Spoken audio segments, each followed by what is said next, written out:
The stronger your desire for something, the farther it seems to drift away. Desire moves energy, but more often than not in the wrong direction. You reach out with restless hands to seize what you crave. And like trying to clutch water, the tighter your grip, the faster it slips away. This isn't failure, it's physics wearing the mask of forgotten wisdom. You were taught to wish, to pray, to focus all your energy on wanting. But what if wanting itself blocks the receiving? This riddle unsettles the mind because it shatters the foundation of how we were conditioned to think about manifestation. From childhood, you were told to hope, to want, to wait. Yet all of these share the same frequency, lack. When you want, you affirm the absence. When you hope, you highlight the void. When you wait, you confess it hasn't arrived. The field, the quantum realm, doesn't hear words. It feels states of being. And so, unknowingly, millions vibrate with the energy of emptiness while believing they are summoning abundance. This awareness becomes the first crack in the illusion. If wanting doesn't bring it nearer, then what does? The mind grows restless, searching for resolution, sensing the story unfinished. That is the doorway to deeper truth. The ancient mystics whispered it. Modern physics now echoes it. Manifestation isn't born from desire, but from embodiment. Neville Goddard never said, "wish you are." He said, "assume the feeling of the wish fulfilled." The difference is everything. Wishing keeps you separate. Assuming makes you the source. The quantum field collapses not through pleading, but through observation from within the state of having. Imagine standing before a mirror. You smile and the reflection smiles instantly. You don't beg the mirror to move. You don't pray that one day it might return your joy. The reflection must follow the state you bring. The universe functions the same way. It's not a vending machine taking coins of desire. It's a mirror reflecting your inner state. The God state isn't something distant or mystical. It's the most intimate truth. The moment you stop grasping and instead become the frequency of what you seek. But here lies the unnoticed trap. Many hear this and attempt to fake it until they make it. They chant affirmations while doubt hums beneath their breath. They visualize yet secretly measure the void. That's why frustration blooms. They think they've done it all right, yet reality remains unmoved. The truth is sharper and more freeing. The universe is perfect in its reflection. It never fails you. It mirrors you. If you radiate doubt, you meet delay. If you radiate need, you meet absence. The mirror never lies. So the question arises, how do you enter this God state without pretending?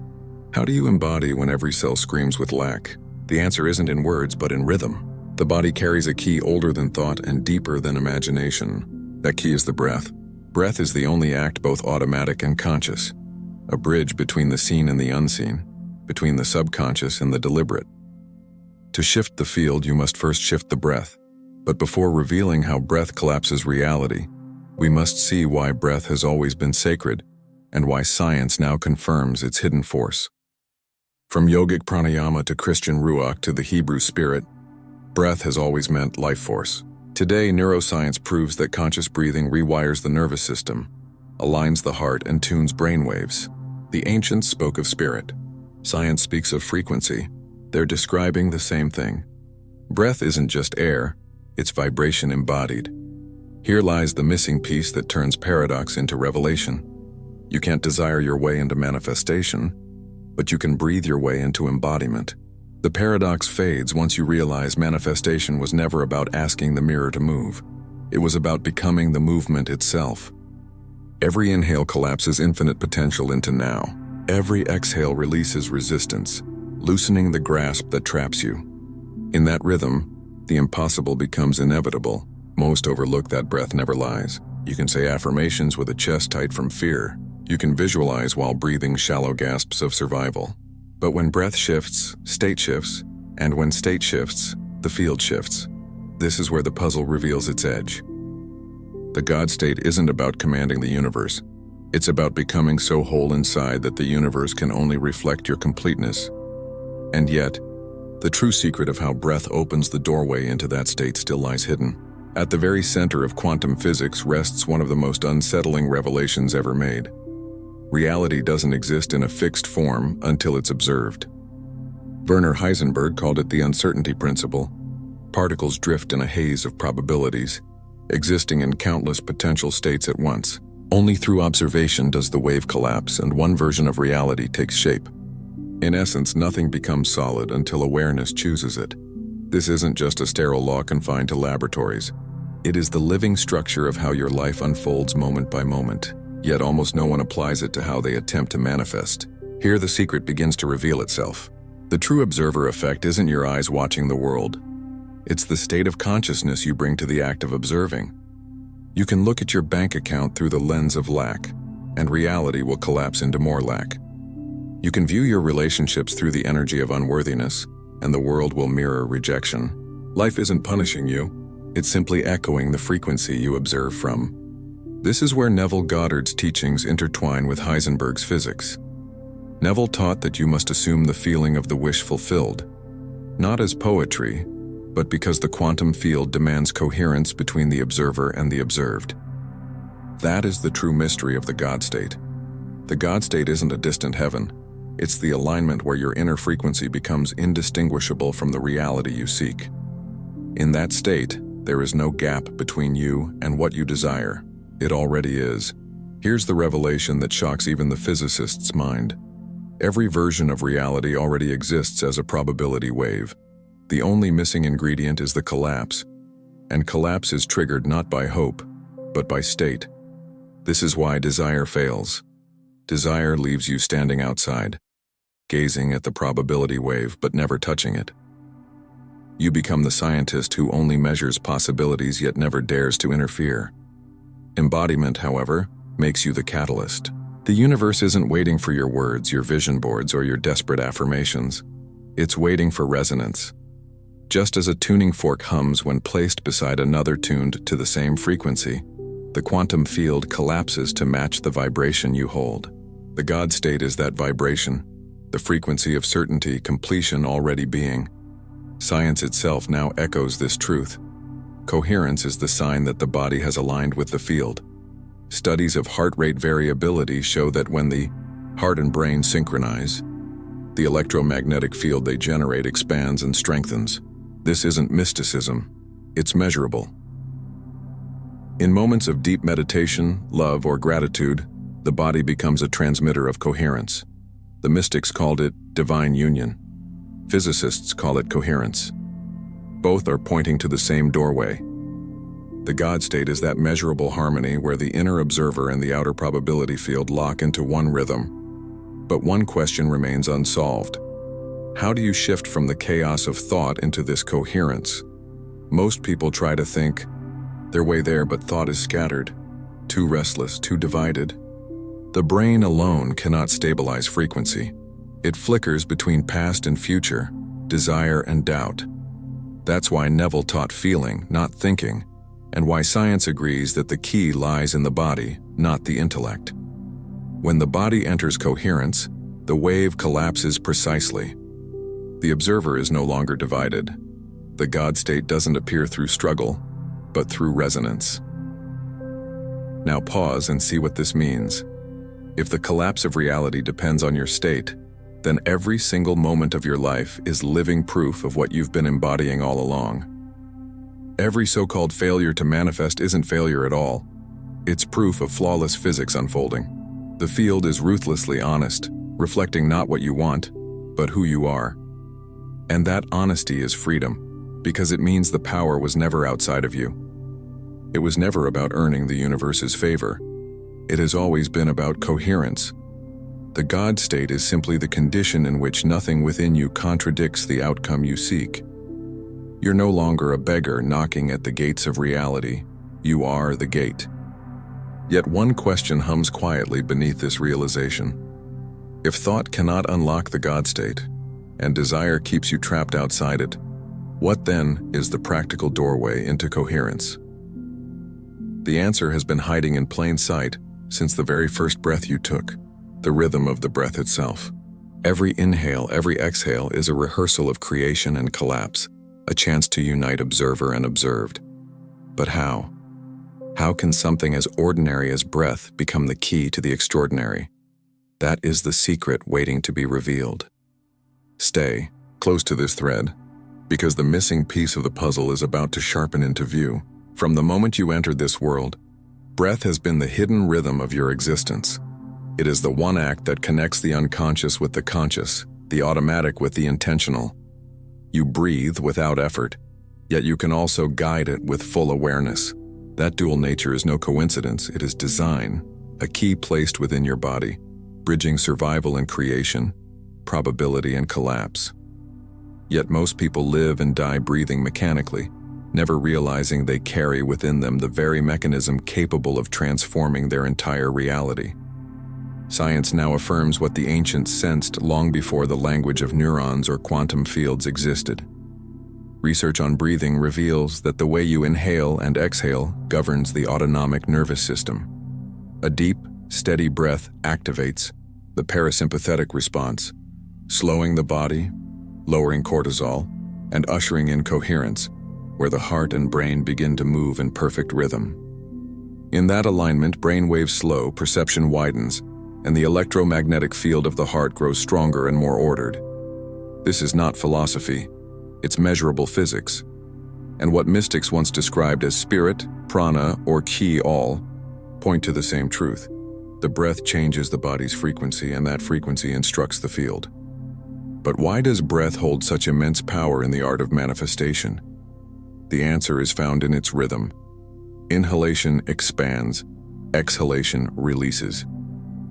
Together, they form the most ancient rhythm of life, receiving and releasing. Every inhale is a microcosm of potential collapsing into form, drawing the unseen into embodiment.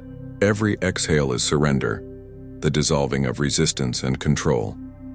When you breathe consciously, you rehearse the very mechanics of the quantum field, potential becoming actualization, then dissolving again into infinite possibility. Without realizing it, every breath mirrors the wave function itself.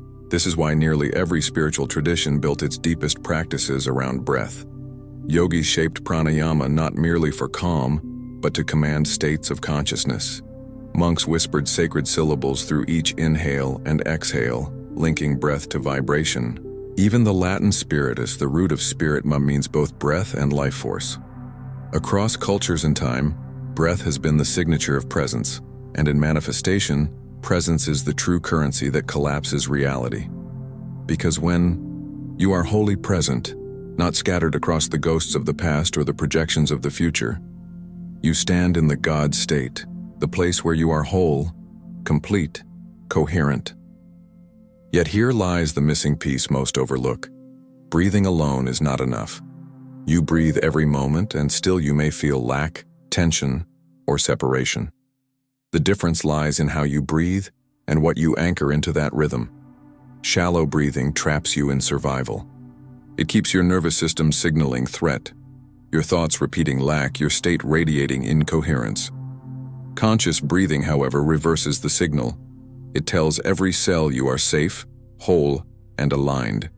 And because the field reflects your state, that message begins to reshape the reality around you. The secret isn't that breath matters. It's in using breath as a ritual of embodiment. Picture this. You close your eyes, and with each inhale, you aren't just pulling oxygen into your lungs. You are drawing in the frequency of I am. Not I want, not I will be, but the pure vibration of being. Each exhale becomes a surrender of resistance, a soft release of doubt, a letting go of control over how or when. In that rhythm, the body shifts, the mind quiets, the field reorganizes, and suddenly you are no longer asking for reality to change. You are embodying the change. The mirror has no choice but to reflect it instantly. This is the true purpose of breath. It collapses reality by collapsing you into coherence. Scientists might say, specific breathing patterns alter brainwave states, guiding you into theta and gamma frequencies where new neural pathways can form. The mystics would say conscious breath opens the channel to the divine. Both describe the same truth. You become the observer with power, not the observer bound by longing. Breath is not just air, it is vibration, given shape. Each cycle becomes a declaration, I am. And in those two words whispered through rhythm, the wave itself bends. Still, one question flickers quietly in the mind. If breath is this powerful, how exactly can it be practiced to anchor the God state? Random deep breaths will not do. The key lies in ritual, a precise pattern that weaves the inhale and the exhale into the vibration of identity itself. This is the technique hidden in plain sight, the ritual whispered through centuries, yet rarely taught in its true quantum depth. And now it stands before you, the I am breathing ritual, the bridge that transforms air into alignment, vibration into embodiment, and embodiment into collapse. Stay here because this is where the unfinished puzzle finally completes itself. Until now, we've explored the paradox of desire, unveiled the mechanics of quantum collapse, and revealed the hidden power of breath. But knowledge without embodiment is incomplete. It's like studying the blueprint of a house yet never stepping inside. The God state isn't a concept to admire, it's a frequency to inhabit. And the doorway to that frequency is a ritual so simple most overlook it, the I am breathing technique. A fusion of science and spirit merging coherence with being, collapsing the observer and the observed into one. To begin, understand, this ritual isn't about forcing belief or silencing doubt. It's about bypassing thought and anchoring truth directly into the body. Breath becomes the vessel. The words I am become the code. With every inhale you draw in more than air, you pull in identity. With every exhale you release more than carbon dioxide. You let go of resistance. Each cycle becomes a silent decree that echoes through the quantum field. I am. Not I want, not I hope, not someday. Simply, I am. Here's how it unfolds. Find a quiet space to sit or lie comfortably. Close your eyes. As you inhale slowly through your nose, imagine you are pulling the infinite field of potential into your body. Feel your chest, your ribs, your belly expand, as if creation itself is being invited in. At the top of that inhale, pause gently, and in your mind declare I. It's more than a word. It's the acknowledgement of existence, of awareness of being the observer. Then, exhale slowly through the mouth, whispering silently within, am. This is completion. Embodiment, the realization that what you seek already lives within you. Inhale, I exhale, am. Repeat the rhythm. Soon the words dissolve into vibration. They pulse through your nervous system, resonate in your cells, and begin to reorder the field around you. The wave of potential collapses into form, matching the frequency of fulfillment. After a few minutes, you'll feel it, not as thought, but as state. The edges of lack soften, the body relaxes. The mirror of the universe shifts. This isn't imagination, it's coherence. You're no longer trying to persuade reality to change. You are reality changing. The power of this ritual lies in precision. It unites breath, which alters physiology, with identity, which alters vibration. Together they dissolve the fracture between who you think you are and who you truly are. Neville Goddard taught that manifestation rests in the assumption of the wish fulfilled. This ritual turns assumption into sensation. It's not acting as if, it's breathing as if, being as if, vibrating as if. The frequency of I am leaves no room for longing to exist. The God state doesn't need to be created. It is revealed breath by breath. As the illusions of lack fall away, now comes the moment of engagement. As you hear these words, let the ritual move beyond the story into your own life. Anchor it now. Let the declaration ripple through silence and into community. Type in the comments, I am. If you are ready to stop wishing and start vibrating, understand, this isn't just an exercise. It's a collective embodiment. Every comment becomes a resonance, a wave multiplied across the field of everyone who feels it. In that shared vibration, the God state shifts from theory into experience, from the individual into the collective. The power of this ritual isn't in its duration, but in its depth. Even 3 minutes of coherent I am breathing can reset your state, dissolve the noise of doubt, and align you with the frequency of fulfillment. Yet the longer you remain within this rhythm, the more your body learns it as its natural language. Over time, you stop doing the ritual, you start living it. The breath becomes a subconscious declaration of being. And the universe, ever honest, mirrors it without hesitation. But still, one deeper layer remains. Breath begins the alignment. Identity anchors the state. But what about the cycles of frustration that keep pulling you back into lack? How do you dissolve the old patterns that recycle failure and create resistance? That is the next step. Because once you taste the God state, the real challenge begins. holding it when the world tests you. And to do that, you must see the hidden cycle clearly enough to break it forever. If you've ever repeated affirmations, visualized endlessly, or begged the universe for signs, you know the sting of disappointment when nothing changes. That heaviness, that quiet ache is not failure, it's precision. It's the evidence of a cycle repeating itself. The pattern is simple but merciless. You want, you act, you wait. Nothing shifts. So you want harder, act more desperately, wait more anxiously, and the silence of reality grows louder. This is the trap of manifesting from desire instead of embodiment. And once you see it, you can never unsee it. The cycle of frustration exists because the state of lack hides behind the mask of effort. Most people believe the harder they push, the closer they get. But in quantum terms, effort without coherence only amplifies dissonance. When you plead, when you strain, when you force, you radiate separation, and the field mirrors that separation flawlessly. This is why so many can study the law of attraction for years and still feel stuck. They're broadcasting from incoherence, hoping the universe will ignore the static. But the universe is perfect. It never ignores the signal. It simply reflects what's coherent. Here's the pattern interrupt. Your failures are not proof that manifestation doesn't work. They are proof that it always works, with exact accuracy. Every delay, every missed opportunity, every collapse of desire was a mirror, showing the state you were truly embodying. That's not punishment, it's precision. And beneath that precision is freedom. Because if you are the one generating the cycle, you are also the one who can end it.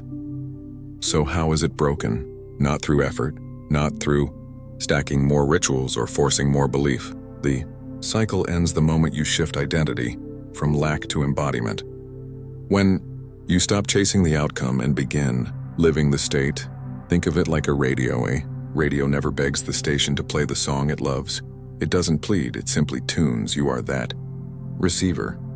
The God state is the frequency. Frustration only appears when you keep turning the dial toward doubt and lack while demanding a different song. But the instant you tune correctly, the music flows effortlessly. Even science echoes this truth. Heart-brain coherence studies show that frustration produces chaotic waves, irregular electromagnetic rhythms that scramble the body's signal to the field. Gratitude, presence, and identity, on the other hand, create smooth harmonic patterns that radiate clarity. The universe doesn't resist you, it mirrors you. Frustration is not the end of the journey, it's a signal, a diagnostic showing you where incoherence is still in control. And here's the hidden twist. Even your so-called failures were sacred practice. Each delay, each disappointment was proof that the field was listening, with total precision. The lesson was always hiding in plain sight. The God state doesn't demand that you erase your past, it asks you to reinterpret it. What if your failures were not evidence against you, but evidence of your power to collapse reality, only from the wrong state? Suddenly, frustration becomes feedback. It becomes guidance, it becomes opportunity. But this brings one final question. If the God state already exists, why is it so hard to stay there? Why does it slip away the moment life tests you? The answer: most people still treat the God state as something to reach for, rather than something to live in. They return to wanting, grasping, waiting, and each time they do, they re-enter the cycle of lack. Breaking the cycle means you no longer visit embodiment. You become embodiment. You don't touch the God state, you inhabit it. And this brings us to the final revelation. Because if the God state isn't something to reach, but something to be, then the true work is learning to remain there, permanently, even when the external world shakes you, even when nothing goes your way. That is the closing key, the invitation into a life where manifestation is no longer an event, but a rhythm, where every breath, every thought, every step hums with the frequency of I am. The God state is not a temporary high. It's not a fleeting peace reached in meditation only to vanish in chaos. It's a permanent identity, a living frequency that transcends circumstance and transforms everything it touches. To live in the God state means no longer negotiating with reality, no longer waiting for proof before you believe. It means no longer dipping in and out of coherence depending on external outcomes, but standing rooted in the knowing that what you seek has already been given. The field has never withheld anything from you. Creation responds not to what you plead for, but to what you are. Living here requires a shift in perception. Most people define their lives through outcomes in the job, the money, the relationship, yet outcomes are only mirrors, echoes of past states. When you live in the God state, you reverse the order. You stop waiting for the reflection to smile before you do. You embody first, right, and the world follows. You breathe coherence. You walk coherence. You speak coherence. And soon your life becomes a mirror too luminous to deny. This is where mysticism and science finally meet. Mystics call it surrender. Scientists call it resonance. Different words, same truth. Sustained coherence rewires both biology and destiny. Neurons form new patterns. The heart radiates stability. The electromagnetic field around your body becomes a clear broadcast of completion, and the quantum field, mercilessly honest as ever, reflects it with precision. The God state ceases to be a practicing, it becomes your nature. But permanence does not mean perfection. Life still tests, the world still shifts. The difference is, in the God state, you no longer fall apart when things move. You respond from embodiment, not reaction. Breath becomes your anchor, presence your foundation. You may wobble, but you do not collapse back into lack. You stay tuned to the frequency of I am, and reality continues to sing in harmony with you. This is why every step of this journey mattered. The paradox of desire revealed why wanting fails quantum. Mechanics exposed the observer's role. Breath unveiled the hidden bridge. The I am ritual gave you the practice. Breaking. The cycle of frustration unlocked your freedom to choose differently, and now, the vision stands clear. You were never meant to chase outcomes. You were meant to embody the God state, not once, not occasionally, but as a way of life. So here is the invitation. Begin now. Every inhale, every exhale, every whisper of I am is no longer a ritual. It is reality itself breathing through you. When the field perceives coherence, it mirrors coherence. When you live as the wish fulfilled, the universe has no choice but to align. You are no longer waiting at the door. You are the door. And as more of us anchor this frequency, the ripple expands beyond the individual.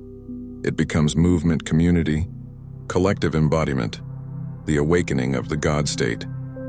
To continue this journey and bring these principles into daily life, I've created something for you, the Awaken Your Quantum Power ebook and its companion guide. Inside, you'll find the tools to integrate coherence into every moment, turning inspiration into transformation. The link is in the pinned comment below. Explore it. Breathe with it. Live. Because the God state is not a secret to visit, it is your birthright to inhabit. And the moment you claim it, not with words, not with hope, but with being, everything begins to shift, not someday now.